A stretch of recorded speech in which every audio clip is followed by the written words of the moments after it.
Entonces, hoy vamos a empezar, como les decía, con este tema que es la escena del crimen, análisis y reconstrucción. Los objetivos que me propongo para la clase de hoy van a ser, primero, que ustedes puedan diferenciar las tareas de procesamiento de la escena del crimen y de reconstrucción de la escena del crimen, que son dos cosas completamente diferentes. Son acciones diferentes que tienen objetivos diferentes y a pesar de que forman parte del quehacer criminalístico, que ambas son labor del criminalista, son dos cosas separadas, ¿sí? Ya vamos a ver de qué se trata cada una de estas. En segundo lugar, que puedan conocer cuáles son los principios que subyacen a la reconstrucción de un evento criminal, ¿sí? Existen determinados lineamientos que son básicos y sobre los cuales se sustenta esta posibilidad de reconstruir un hecho presuntamente delictivo que ocurrió en el pasado. Son 4 principios que los vamos a ir desarrollando en el transcurso de la clase. En tercer lugar, esto me interesa de sobremanera, es que ustedes puedan reconocer cuáles son los alcances y cuáles son las limitaciones también de las reconstrucciones de la escena del crimen, ¿sí? Van a ver que no todo se puede explicar, no todo se puede decir, sino que tenemos que ser muy criteriosos al momento de dar nuestras conclusiones y de dar nuestras explicaciones o de exponer nuestras inferencias, y no ir más allá de lo que la ciencia nos permite o no ir más allá de lo que se puede explicar a través de los indicios, de las observaciones que hacemos sobre los indicios. Eso es muy importante en la tarea del criminalista, porque, como ya vimos, en el caso de que el perito se exceda en lo que dice o en lo que puede decir, vaya más allá sobrevalorando su tarea, puede caer en lo que denominamos ciencia basura y estar perjudicando a una persona o al sistema de justicia en realidad. En cuarto lugar, los voy a invitar a reflexionar sobre los principios de la criminalística que propone la Declaración de Sydney. La Declaración de Sydney es un artículo científico que salió publicado el año pasado y que está firmado por varios científicos, que plantea cosas muy interesantes acerca de los principios de las ciencias forenses, los principios de la criminalística.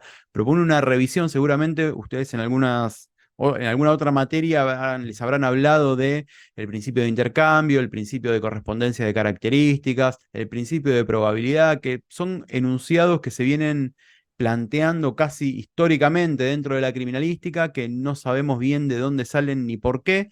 Entonces, este grupo de científicos lo que se propuso fue rever esos principios que se venían repitiendo como mantras y propone unos nuevos principios más ajustados a la realidad actual de las ciencias forenses. Entonces, vamos a hacer la presentación de este artículo científico también.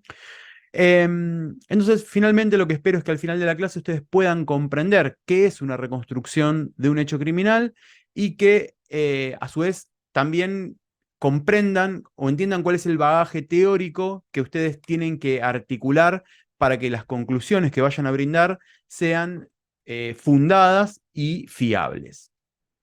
Bien, entonces después de esta presentación vamos a meternos de lleno con lo que es el inicio de este tema. Entonces bien, para arrancar es necesario que entendamos que el proceso criminalístico, a grosso modo y describiéndolo de una forma muy general, tiene 3 etapas, ¿sí? La primera etapa es la etapa de detección y recolección de indicios, es decir, lo que nosotros hacemos en la escena del crimen, lo que nosotros hacemos en el lugar del hecho, es decir, vamos al lugar y lo que procuramos, el objetivo de esa inspección ocular que realizamos es tratar de incorporar la mayor cantidad de elementos valiosos para poder llegar a esa reconstrucción, para poder determinar qué fue lo que pasó en ese lugar, para poder dar una explicación, ¿sí? Para poder aportarle a la justicia una explicación. Pero en primer momento, esa etapa de detección y recolección es la que se realiza en la escena del crimen, es un análisis de campo, obviamente, y lo que hacemos es recolectar información, recolectar indicios, indicios que después vamos a terminar procesando en la segunda etapa en los laboratorios, ¿sí? Es decir, la mancha de sangre que yo detecté y recolecté en la escena del crimen al momento del procesamiento, en la segunda etapa la voy a mandar a un laboratorio para que, por ejemplo, me extraiga el perfil genético. Dentro de esta segunda etapa, el trabajo ya no se da en el campo, sino que se da en los laboratorios, y consiste en el análisis, en el extraer información de cada uno de esos indicios recolectados. Finalmente, la tercera etapa es la interpretación de esos resultados en contexto, es decir, los resultados de las pericias, los resultados de los indicios que yo mandé a analizar, los tengo que interpretar de forma contextualizada para tratar de entender o de ensayar una hipótesis de qué fue lo que sucedió en ese escenario criminal. Entonces, fíjense, tenemos la detección y la recolección por un lado, el análisis de indicios en la parte central y finalmente la última etapa es la interpretación contextualizada de cada uno de esos indicios. Entonces, vamos a decir que la tarea del criminalista la vamos a comparar con una, o la vamos a describir en forma de metáfora. Esta metáfora la plantean Ross Garner y Tom Bevel en el libro Practical Crime Scene Analysis and Reconstruction, este librito que ustedes ven acá abajo en la esquina inferior izquierda. Lo que hacen ellos es plantear la tarea del criminalista en forma de metáfora. Ellos dicen que la tarea del criminalista es como armar un rompecabezas. Entonces, de ahí es donde viene este título de la metáfora del rompecabezas.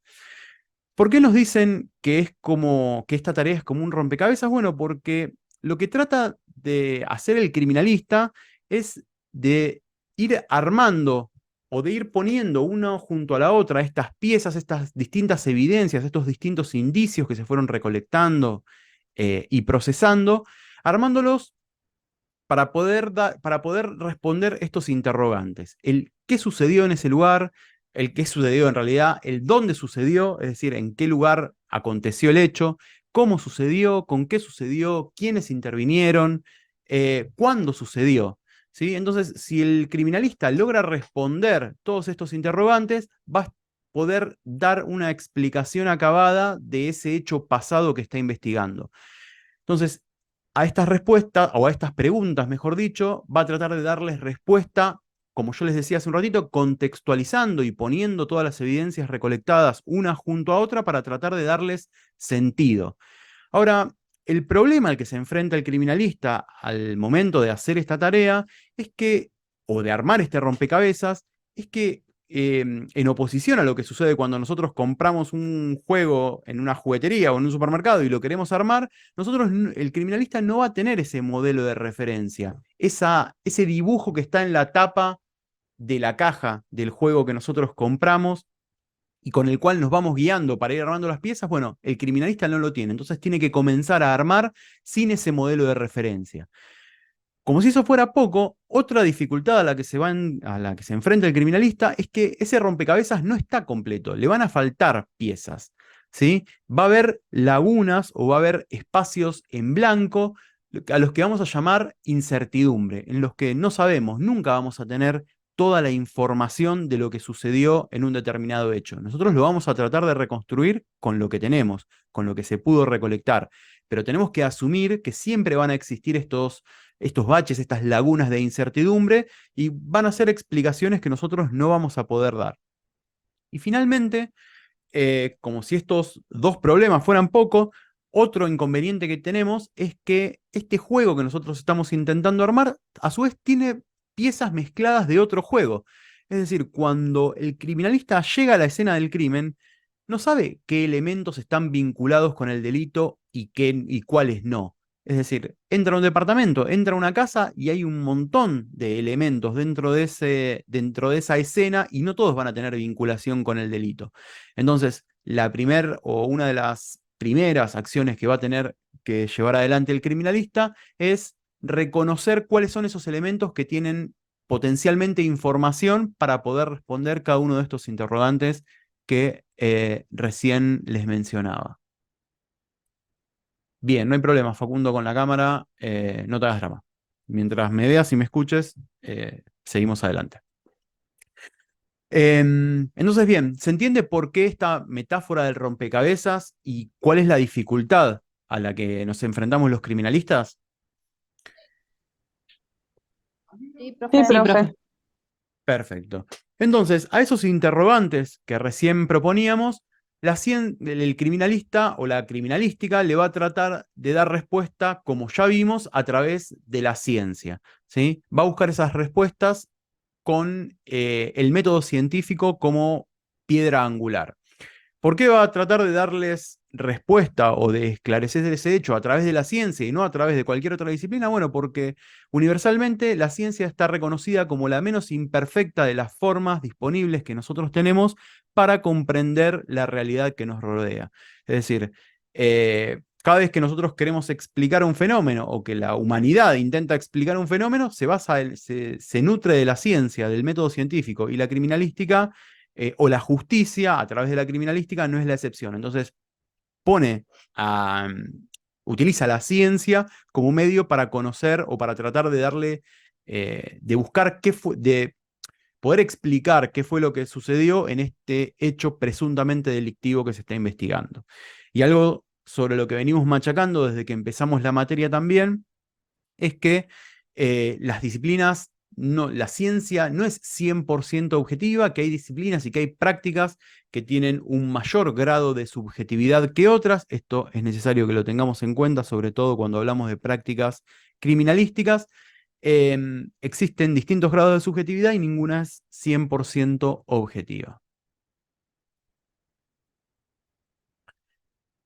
Y otro paréntesis que quiero hacer, o otro término que me interesa volver a subrayar, es el tema de la incertidumbre. Habíamos dicho que esas piezas que a nosotros nos faltan para armar el rompecabezas, esas lagunas de incertidumbre, esos pequeños segmentos en los que yo no puedo explicar o sobre los que no puedo elaborar ninguna hipótesis, eh, son a los que vamos a llamar precisamente incertidumbre. Tenemos que tener en cuenta que, de nuevo, las certezas absolutas, 100% infalibles, con margen de error cero o despreciable, en ciencia no existen, no se admiten esa clase de respuestas, fundamentalmente porque lo que hoy es una verdad revelada o una verdad que podríamos considerar, entre comillas, categórica, con el avance de la ciencia, el día de mañana puede no serlo. Entonces, la ciencia no admite esta clase de conclusiones categóricas. Siempre hay un margen, en cualquier respuesta o en cualquier conclusión, siempre va a haber un margen de incertidumbre.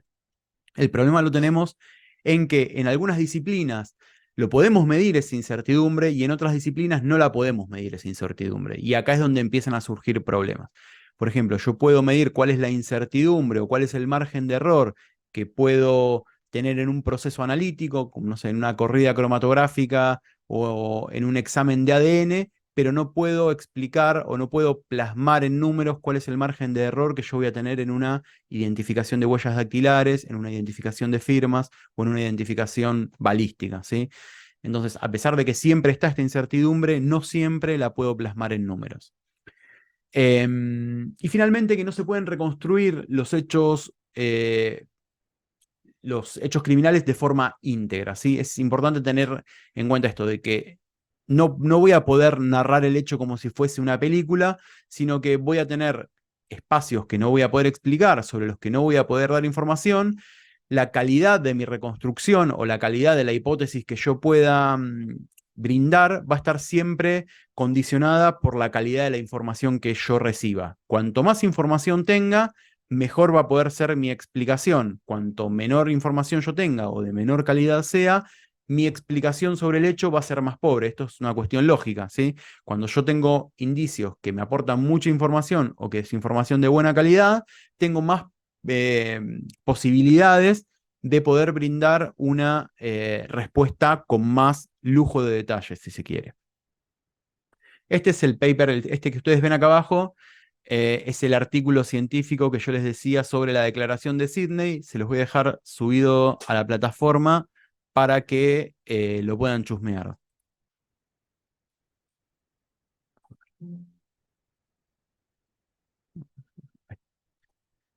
Bueno, la bibliografía que vamos a utilizar como base para los temas que vamos a desarrollar son básicamente dos. A la derecha ustedes ven el paper que recién les mencionaba, la Declaración de Sydney, y a la izquierda ustedes ven el otro libro que les mencioné hace un ratito de Ross Gardner y Tom Bevel.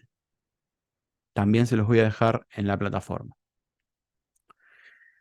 Bueno, acá vamos a empezar entonces por diferenciar lo que es el procesamiento de la reconstrucción de la escena del crimen.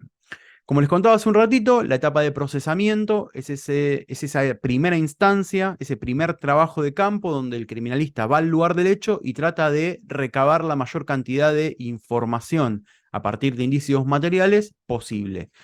Entonces, las tareas que va a tener que desarrollar durante ese procesamiento van a ser evaluar la escena, observar, documentarla, buscar, colectar y analizar, ¿sí? Son como los 6 pasos fundamentales que el criminalista hace en primera instancia cuando llega al lugar del hecho.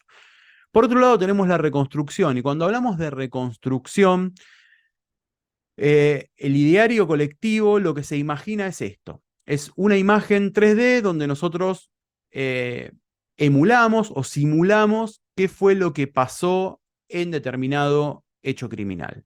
Tengan en cuenta que esto que ustedes ven acá, esta reconstrucción 3D o esto que se denomina vulgarmente reconstrucción de 3D, no es tal, ¿sí? Esto es únicamente la ilustración de una hipótesis o una animación o una infografía o como le quieran llamar, pero no es el núcleo o el corazón de una reconstrucción.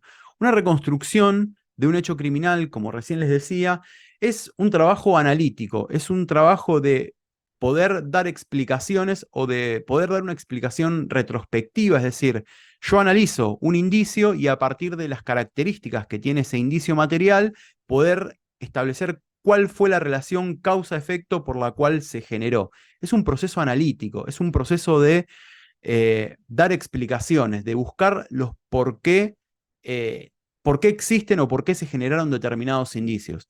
Entonces, acá es donde yo tengo que dar las explicaciones a partir de lo que veo en los indicios y a su vez con un fundamento teórico fiable y confiable. ¿Se acuerdan cuando la clase pasada veíamos esto de la premisa mayor, que es cuando yo expreso qué es lo que dice la teoría, la premisa menor, que es donde yo describo qué es lo que veo en el hecho y lo relaciono con la teoría, con lo que expresé en la premisa mayor, y finalmente la conclusión, que en la conclusión es donde yo establezco esa relación entre la premisa mayor y la premisa menor. Bueno, ese es el trabajo analítico que se tiene que hacer durante una reconstrucción de un escenario criminal. Después lo podré ilustrar con una imagen 3D, lo podré ilustrar con un croquis, con un dibujo, con lo que sea. Pero a lo que voy es que muchas veces se intenta deslumbrar a través de una reconstrucción 3D o haciendo una animación o usando cualquier otro dispositivo tecnológico, cuando en realidad la importancia y digamos, la validez de la reconstrucción, esta reconstrucción va a ser válida y va a ser fiable si las apreciaciones que yo hago tienen fundamento, porque yo a los monigotes 3D los puedo poner a hacer lo que a mí se me ocurra, los pongo a bailar malambo, que disparen desde arriba, que disparen desde abajo. El muñeco, la animación va a ser lo que yo le pida que haga o lo que el programador le pida que haga, pero el problema es cómo llegamos a explicar por qué decimos que los hechos ocurrieron de esa manera y no de cualquier otra forma, ¿sí? Entonces, esto es muy importante que lo tengan en cuenta. Una reconstrucción 3D es un proceso analítico en el cual tratamos de establecer relaciones de causa-efecto a partir de lo que nosotros observamos en la información objetiva, ponemos objetiva entre comillas, es decir, a partir de la información que nosotros obtenemos de los indicios materiales, pero no es solamente armar una animación en 3 dimensiones.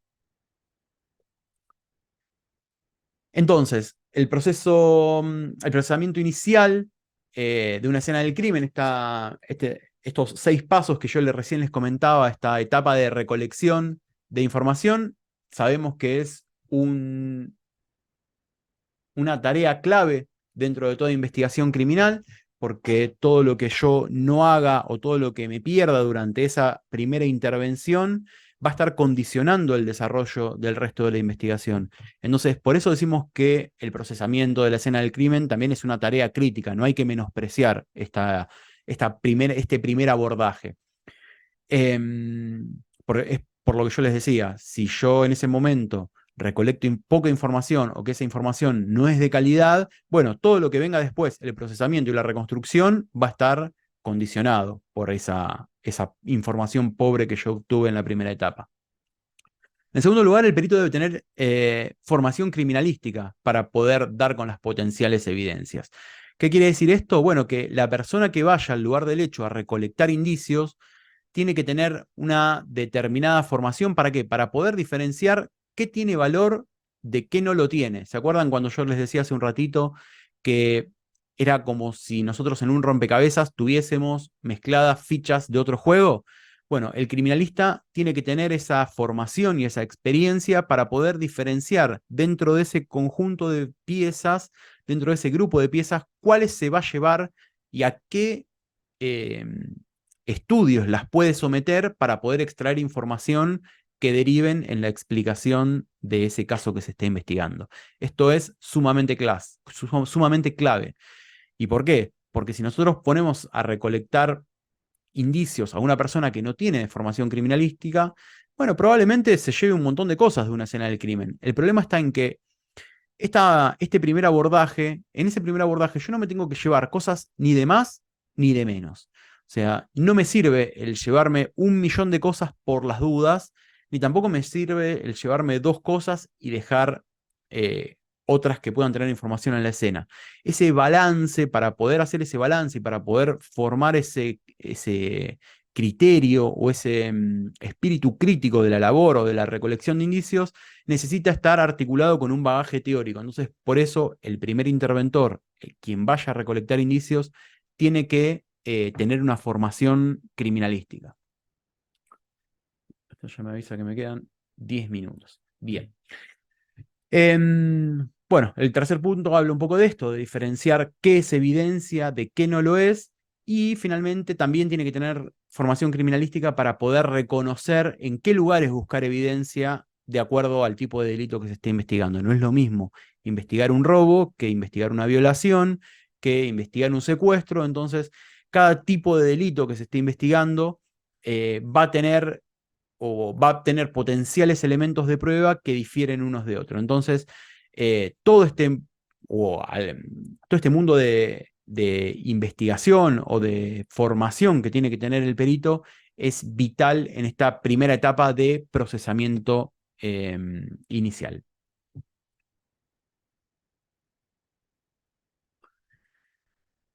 Y ahora sí, dejando de lado lo que es esta primera intervención para meternos en la reconstrucción, las reconstrucciones de los escenarios criminales parten de esta premisa. ¿Se acuerdan que yo les dije que lo que íbamos a tratar de deducir era, o de inferir era esta relación de causa-efecto, de lo que yo estoy viendo en el indicio, cómo se generó o por qué se generó? Entonces, las reconstrucciones criminales parten de la premisa de que nada simplemente pasa, siempre hay una relación causa y efecto, ¿sí?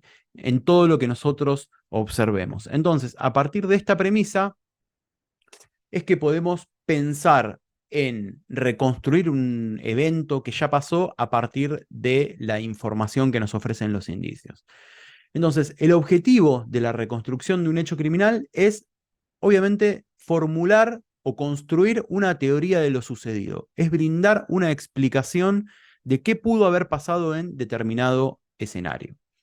Se parte siempre de información objetiva, es decir, de las evidencias, de lo que me dicen las evidencias y de los resultados de las pericias. Yo, para hacer una reconstrucción, no voy a tener en cuenta aquellos factores subjetivos como son, por ejemplo, las declaraciones testimoniales, ¿sí? El criminalista no se nutre de las declaraciones testimoniales al momento de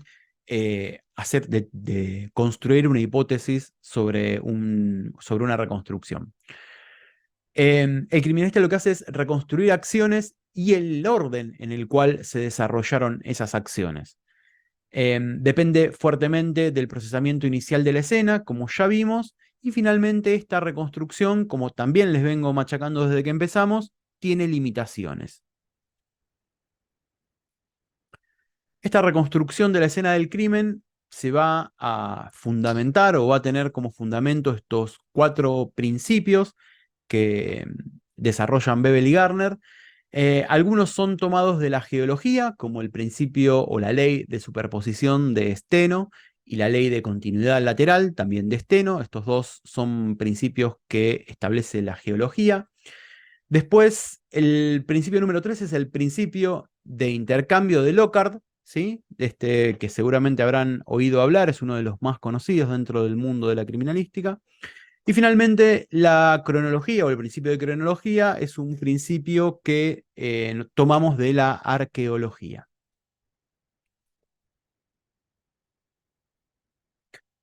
Vamos a empezar entonces con el primero de los principios, o la primera ley, que es la ley de superposición de Steno. ¿Qué nos dice la ley de superposición de Steno? Bueno, lo que nos dice es que las capas geológicas se distribuyen temporalmente de forma gradual, de forma tal que la más antigua se encuentra en la profundidad hasta las más actuales que se encuentran en la superficie. Recuerden que esto es un principio que tomamos prestado de la geología, es una explicación geológica a por qué, por ejemplo, si ustedes miran la imagen que tenemos a la izquierda, porque los sedimentos tienen distintas capas y que las capas que están por debajo son las más antiguas y las capas que están por encima son las más modernas dentro de esa construcción, ¿sí? Dentro de ese accidente geográfico. Entonces, esta ley de superposición lo que nos dice es eso, que las capas inferiores van a ser más antiguas y que las capas superiores van a ser más modernas, es decir, que sucedieron después. Si nosotros pensamos esta ley aplicada a la criminalística o a una reconstrucción criminal, los invito a que miren la imagen que ustedes tienen a la derecha de la pantalla. Fíjense cómo en un mismo escenario también tenemos varias capas. Tenemos en el suelo, en primer lugar, por encima del suelo tenemos una capa de sangre, por encima tenemos hay también una botella, hay también un teléfono y hay también un bolso. Si ustedes me tuvieran que explicar en qué orden se fueron depositando sobre el suelo cada una de estas capas, ¿cómo podrían hacerlo? ¿Se les ocurre que es factible o que es viable, pensándolo desde el punto de vista de Steno o de la ley de superposición de Steno, establecer en qué orden o cuál es el elemento más antiguo y cuál es el elemento más reciente en esta escena? Sí, partiendo desde abajo, desde la sangre, después la botella, el teléfono, la cartera, creo que es lo que hay ahí. Bien. La sangre sería lo más antiguo, que sería lo primero que Sí, cayó, digamos. acá tenemos un fenómeno un poco particular porque la sangre puede haberse absorbido sobre el tejido. Pero pensémoslo, dejemos la sangre de lado y evaluemos. El pelo, la botella, el teléfono y el bolso. Si ustedes tuvieran que ordenar en qué forma se depositaron sobre el suelo esos elementos, cómo los ordenarían? Del más viejo al más reciente. El pelo, la botella, el celular y el bolso. ¿El pelo primero?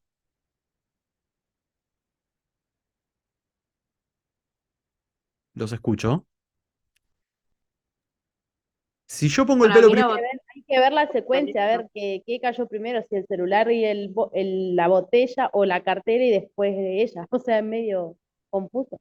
Bueno, pero fíjense, acá es donde tenemos que empezar a razonarlo. Nosotros sabemos, según lo que nos dice Steno, que las capas inferiores son las más antiguas, ¿verdad? ¿Hasta ahí estamos bien? ¿Hasta ahí me siguen?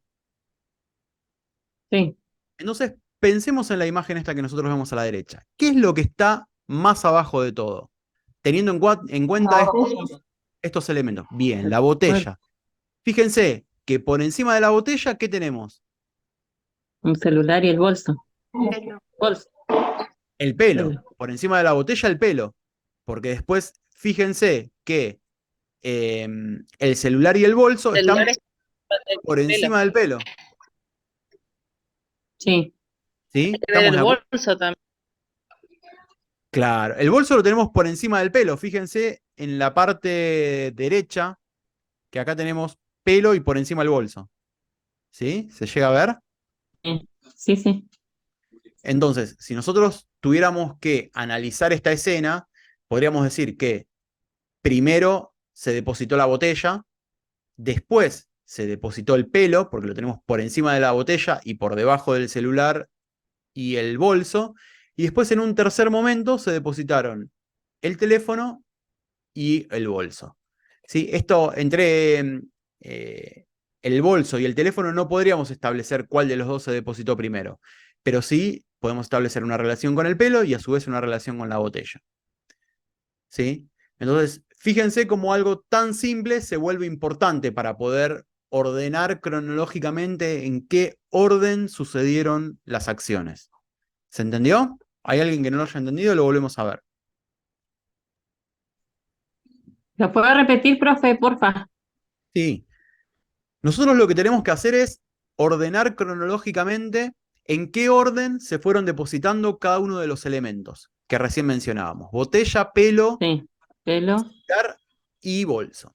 ¿Sí? Ujú. Entonces pensemos, ¿qué es lo que más abajo tenemos? Haciendo la analogía con esteno. Lo que más abajo tenemos va a ser la botella. ¿Por qué? Porque Sí, por encima de la botella hay pelo. O sea que no se hay pudo haber pelo. depositado primero el pelo y después la botella. ¿Sí? Bien. Ujú. Entendemos. Entonces, hasta ahí vamos bien. Tenemos primero botella y el pelo que está por encima de la botella. Sí, Ahora bien, tenemos el celular y el bolso, que sabemos que sí, necesariamente se tuvieron que haber depositado después que el pelo, porque el pelo está por debajo. sí.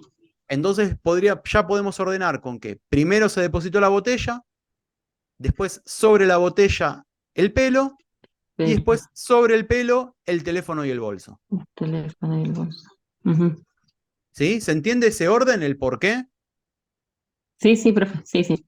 Yo no podría decir que primero se depositó el teléfono y después el pelo, porque el teléfono está por encima. Bueno, ¿se alcanzó a entender entonces este principio de superposición de Steno, que es lo que nos plantea?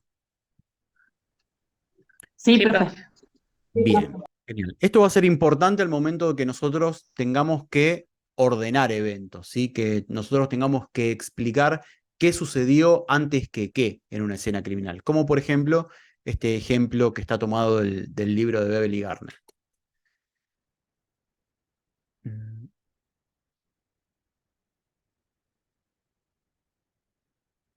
Bien, entonces pasemos al segundo principio. El segundo principio también es un principio que está tomado de la geología y que también lo formuló Steno y se llama se conoce como la ley de continuidad lateral de Steno. Lo que dice esta ley de continuidad lateral es que los estratos no finalizan de forma abrupta, sino que se van haciendo menos definidos hacia los bordes. Cuando hay interrupciones abruptas o capas similares, pero que están desasociadas, pueden vincularse al mismo periodo de deposición.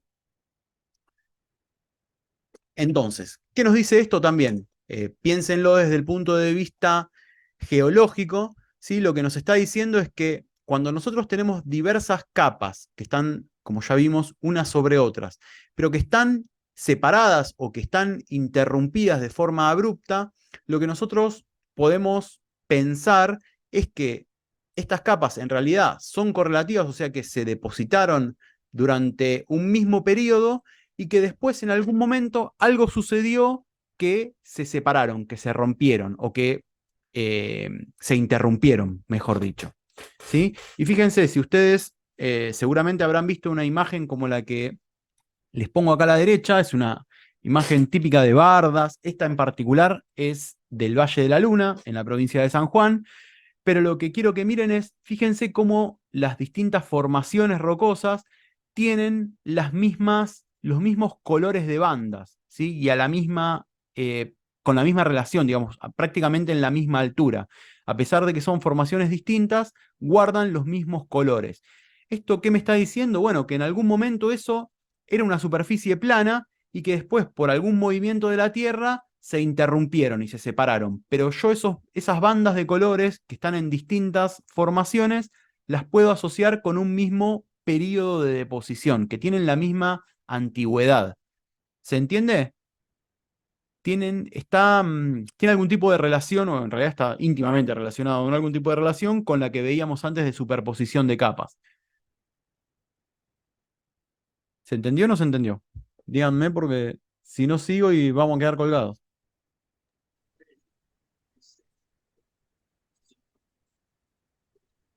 Sí, bueno. Ahora vamos a ver. Más o menos, profe. Bien, No, bueno, más o menos, profe. Estoy. bien. No, no, pero avísenme, ven, porque si no yo me embalo y sigo No, y me no perdí. sirve de nada. Está perfecto. Bueno, vamos de nuevo.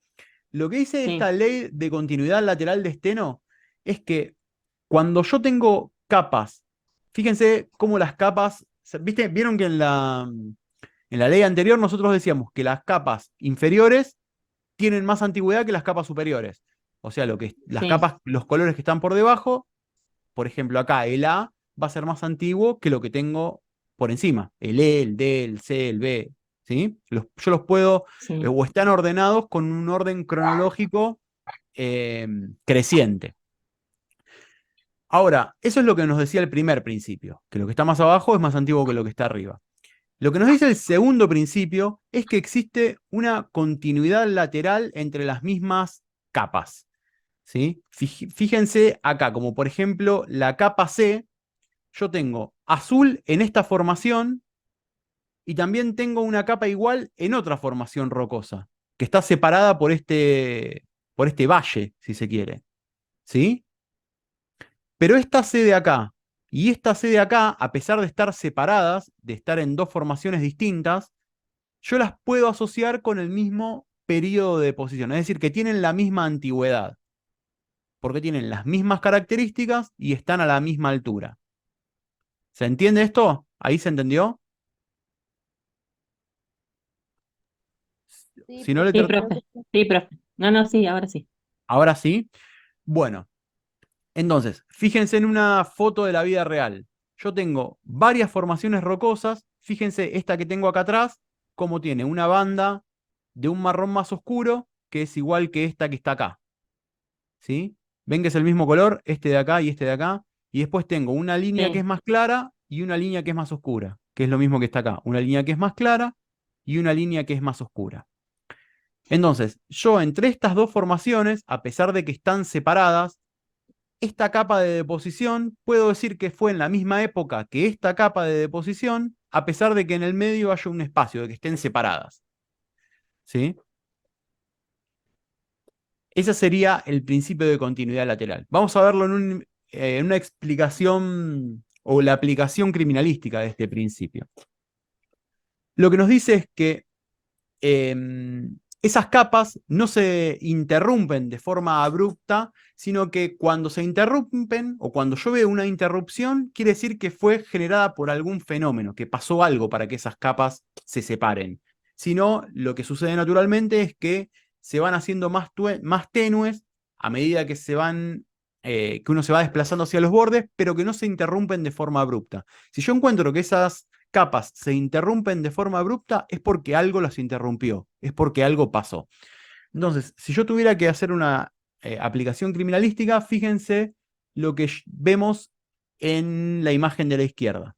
Fíjense cómo hay toda una trama de una capa, de una salpicadura de sangre, y sin embargo acá en el medio veo un espacio en blanco. ¿Llegan a darse cuenta? Ven que acá hay toda una salpicadura medianamente Sí, profe. homogénea y acá hay un sí, espacio en blanco. sí. Bueno, si yo hago una comparación o una analogía con la ley de continuidad lateral de Steno, lo que estaría viendo es que en la capa que representa la salpicadura de sangre se ve interrumpida en este espacio por algún fenómeno.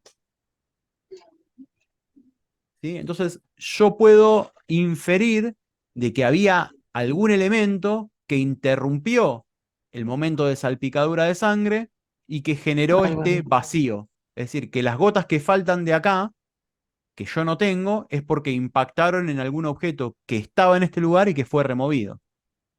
Ujú. ¿Se entiende? Sí, profe, sí, sí. Sí, profe. Bien, genial. Bueno, entonces, lo mismo pasa en esta imagen que ustedes ven a la derecha.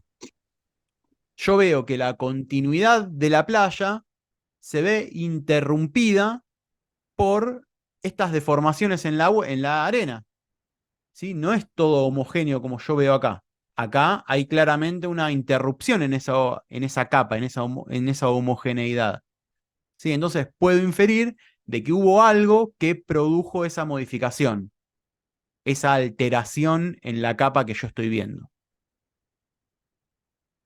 ¿Sí? ¿Me siguieron? Ahora Sí, vamos profe. a Sí, ver, profe, sí. vamos a verlo con un ejemplo práctico de un hecho real. Miren acá esta planta que se ve el puntero del mouse, ¿verdad? Todavía no, no se ve la imagen que quiero mostrar. A ver. Sí, se ve. Ahora Ahí, sí, ahora sí. ahora sí ven Sí, el puntero. Perfecto. Bueno, sí, presten atención ustedes a esta planta que yo les estoy señalando. Fíjense cómo están distribuidas las flores de esta planta. ¿Sí? ¿Ven que tiene flores todo por acá? Imagínense que estas flores fueran una capa de las que recién venimos hablando. ¿Sí? ¿Ustedes notan en algún punto alguna interrupción abrupta? Vamos a hacer un acercamiento. Así la ven con más detalle. La que está abajo, en la profe, parte del esa medio, en pata la como parte que nos del falta. centro. Bien, ven que a partir de esta línea que yo les estoy marcando, Sí, para abajo, para el centro, hay una modificación, hay un claro cambio en esta capa, hay una interrupción abrupta que se da justamente en ese límite. ¿Sí? Y sí, a su vez, si ustedes miran acá, van a ver que hay más ramas partidas y aplastadas que en el resto de la planta. O sea, tenemos una sí, interrupción en esta capa. Bueno, lo mismo sucede si nosotros analizamos la Tierra. Fíjense, si ustedes miran todos los alrededores, tierra seca, de un color claro, y de pronto, a partir de esta línea que yo les marco, hacia arriba, ven que tiene una tonalidad más oscura y se ve como más húmeda o impregnada en algún tipo de sustancia. ¿Llegan a darse cuenta? sí, sí, sí se ve. Fíjense, acá quizás se aprecie un poco mejor. A partir de esta línea para arriba, tenemos un color más oscuro y acá es donde se ve, fíjense cómo se ve, nota más la interrupción de la línea de floración, de acá para abajo. Bueno, este arbusto estaba próximo al hallazgo del cuerpo sin vida de una persona, ¿sí? Que estaba a unos 2 o 3 metros de esta planta. Entonces, lo que nos permite a nosotros la observación de esta interrupción, de este cambio en las capas, o en esta interrupción en la continuidad lateral, en términos de lo que plantea Steno, es decir, que ese cuerpo que encontramos a 2 o 3 metros de este lugar, primero había sido depositado en este sector. Cuando se deposita el cuerpo, se modifica la estructura de la planta. Ese cuerpo, cuando entra en descomposición, empieza a perder líquidos y fluidos, que son los que humectan esta tierra, y que después, producto de las alimañas o de algún otro, otro depredador o alguna otra circunstancia, el cuerpo fue movido hasta su posición final, pero que en algún momento había estado depositado en este sector. ¿Sí? ¿Se entiende para qué nos sirve a nosotros detectar esta interrupción de capas? Nosotros sabemos, a partir de que detectamos esta interrupción, que algo pasó, que algo sucedió en este determinado lugar. ¿Me siguieron, no? ¿O lo vemos de nuevo? Sí, profe. Ah, sí, sí, está claro. Bien. Entonces, ya vimos dos. Vimos, en primer lugar, el, la ley de superposición de capas y, en segundo lugar, la ley de continuidad lateral. Fíjense, acá les traigo otro ejemplo más. Acá podemos trabajar con con las dos, con el principio de superposición y con el principio de continuidad lateral. Vamos a empezar con el principio de superposición. ¿Qué me pueden decir ustedes de esta imagen que ven ahora en pantalla a partir de lo que vimos del principio de superposición? ¿Qué está antes que qué en esta escena? La colilla del cigarrillo. Antes que Bien. Tenemos primero la colilla de cigarrillo y después, la mancha hemática, la mancha. bien, la mancha de sangre. Entonces, esta mancha de sangre que nosotros tenemos por encima del cigarrillo, fíjense que a su vez también estaría en una misma capa que la sangre que tenemos acá alrededor, por lo cual podríamos asociarla a un mismo evento o a que son contemporáneas, de acuerdo a la ley de continuidad lateral. Tenemos el de superposición para decir que primero es la colilla y después es la sangre que está sobre la colilla, y el de continuidad lateral para decir que esta mancha de sangre que está por encima de la colilla se produjo o es contemporánea con el resto de las manchas hemáticas. Y respecto del arma, ¿ustedes qué ven? ¿Que fue primero el arma y después la sangre? ¿O primero la sangre y después el arma? Fíjense ahí. Por las manchas que tiene fue primero el arma y después la sangre. Exactamente. Fíjense cómo las salpicaduras están sobre la cara posterior del arma. Esto nos estaría diciendo que primero cayó el arma y después las salpicaduras mancharon la parte posterior de la culata. ¿Me siguieron hasta ahí? Sí, profe. Ahí aplicamos de nuevo el principio de superposición. Fíjense, acá hay otra imagen donde también se ven las salpicaduras. Y de esta imagen, esta es más compleja. Pero ¿qué me pueden decir? Tenemos lo mismo, es la misma mancha de sangre, es la misma escena que ustedes veían hace un ratito, a diferencia que levantamos el arma. Fíjense, este era el sector donde estaba depositada el arma. Y si prestan atención, pasa algo similar a lo que veíamos en el ejemplo, cuando hablamos de la continuidad lateral. Esa primera imagen que teníamos a la izquierda, donde veíamos todo sangre alrededor y veíamos un espacio en blanco. Fíjense cómo en este triángulo, que es donde estaba apoyada el arma, ¿sí? Que es ahí, ven que no hay manchas de sangre en ese sector. Ahí hacemos un acercamiento. Fíjense que ese sería el sector donde estaba apoyado el arma. Y fíjense que por debajo no se observan manchas de sangre. Bueno, eso también nos ayuda a reforzar esa hipótesis que nosotros estábamos construyendo recién, de que primero fue el arma y después fue el sangrado, y no al revés. Primero el sangrado y después el arma. ¿Sí? De nuevo, en base a esta ley de continuidad lateral. Finalmente, no finalmente, en el puesto número 3 tenemos el principio de intercambio de Locard. ¿Qué es lo que nos dice el principio de intercambio de Locard? Bueno, básicamente y de forma muy resumida y simplificada, nos dice que cuando dos elementos entran en contacto, existe una transferencia de material entre ambos, ¿sí? Una transferencia de información entre ambos. ¿Y esto por qué es uno de los principios de la reconstrucción? Bueno, porque si nosotros aplicamos este principio a un hecho criminal, vamos a tener que en todo delito o en toda comisión de delito va a existir un intercambio de información o un intercambio de material entre la víctima y el victimario, entre el victimario y el lugar del hecho, y entre el lugar del hecho y la víctima. Es decir, entre estos tres actores o entre estos tres entes va a haber un intercambio de información, un intercambio material, un intercambio de cosas que nosotros podemos detectar o podríamos detectar en principio para poder establecer qué fue lo que sucedió. Y respecto ahora sí del último principio que mencionábamos, del principio de cronología o de la cronología, tenemos que, dentro de la criminalística, dentro de las ciencias forenses, vamos a hablar de dos tipos de antigüedad. Una es la antigüedad absoluta, cuando nosotros hacemos referencia a la antigüedad absoluta de un determinado elemento, de un determinado fenómeno, queremos referirnos al momento en el cual sucedió algo, es decir, a qué fecha y en qué hora sucedió determinado acontecimiento. Por ejemplo, ¿cuál es el intervalo post-mortem o la data de muerte de un cuerpo?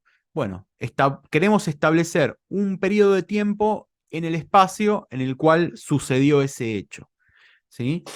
Por otro lado, tenemos la antigüedad relativa.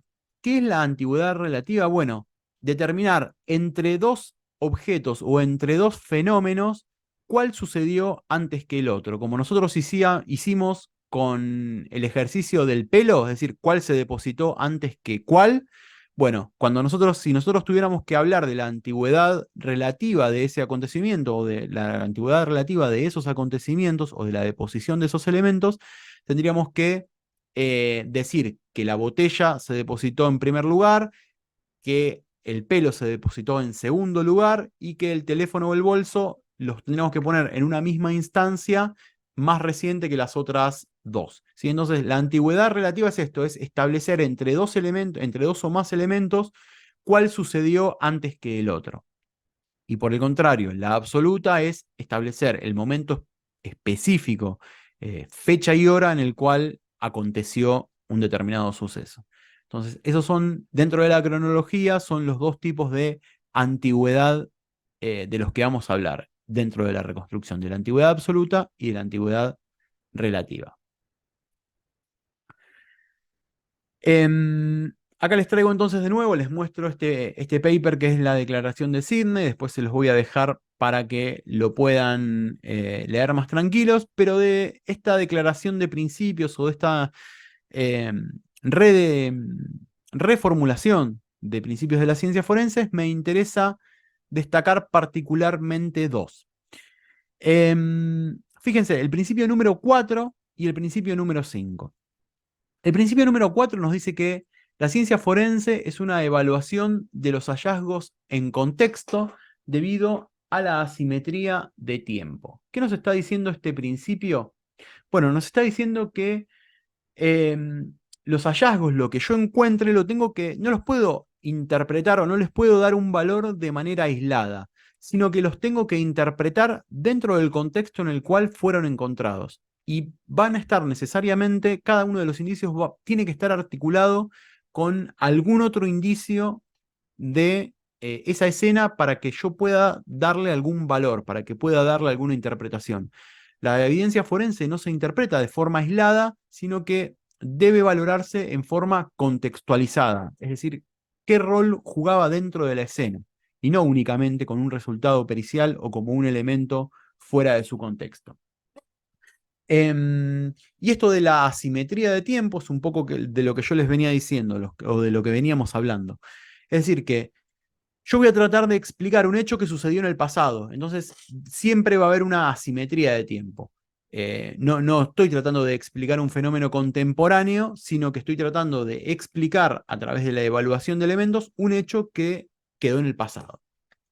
Eso es lo que nos plantea el principio número 4, y el principio número 5 retoma esto de lo que fuimos hablando, de que la ciencia forense se ocupa de un continuo de incertidumbres. Vamos a tener durante todo el proceso de investigación criminal, tanto en la recolección de indicios, como en el procesamiento, como en la reconstrucción, vamos a tener que lidiar con esta incertidumbre constante, es decir, con estas lagunas de información, de cosas que no vamos a poder explicar o de datos que nos van a faltar. Entonces, tenemos que saber administrarlos y saber gestionar esta incertidumbre, justamente para lo que yo les decía, para no extralimitarnos en las conclusiones que nosotros demos.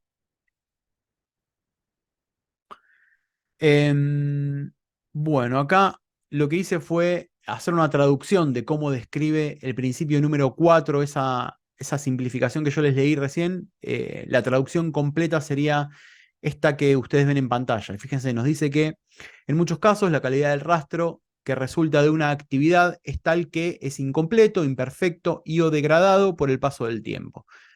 Tales pérdidas aumentan la incertidumbre y a menudo solo respaldan aproximaciones relacionadas con el evento pasado que se investiga. La verdad básica permanece en el pasado y es en gran parte inaccesible.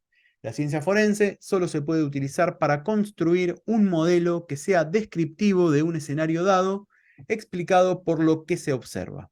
Por lo tanto, el contexto es esencial. Este no es un modelo general, sino es un modelo retrodictivo específico que solo puede ser de naturaleza inferencial. Los científicos forenses no pueden determinar con certeza las circunstancias definitivas que rodean un rastro, solo evalúan el valor relativo de los hallazgos asociados bajo diferentes causas o escenarios plausibles.